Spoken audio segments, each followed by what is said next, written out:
இந்த நாட்டுல middle class மக்கள் வாழ்க்கை நடத்துறதே பெரிய போராட்டம். விலைவாசி உயருது, வேலை வாய்ப்பு குறைகுது. ஆனா அரசாங்கம் மக்கள் மேல புதிய டாக்ஸ் சுமைய போடுது. பெட்ரோல் டீசல் விலை உயர்வு, கேஸ் சிலிண்டர் விலை உயர்வு, கல்வி செலவு மருத்துவ செலவு அதிகரிப்பு, இளைஞர்களுக்கு வேலை வாய்ப்பு இல்லாம ஸ்ட்ரெஸ். இதுக்கு மேல மக்கள் பங்கு சந்தையில இன்வெஸ்ட் பண்ணி கொஞ்சம் சேமிக்க முயற்சி பண்றாங்க.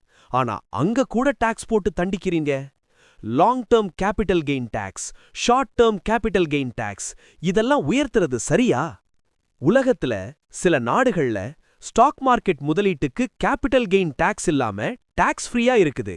சிங்கப்பூர், துபாய், UAE, ஹாங்காங் மாதிரி நாடுகள் மக்கள் ஸ்டாக் மார்க்கெட்ல இன்வெஸ்ட் பண்றதுக்கு டாக்ஸ் சுமை இல்லாம என்கரேஜ் பண்றாங்க.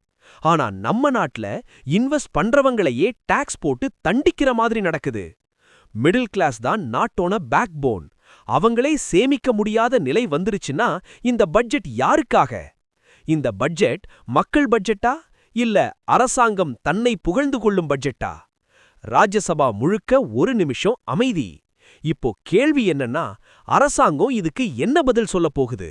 நீங்க என்ன நினைக்கிறீங்க? கமெண்ட் பண்ணுங்க.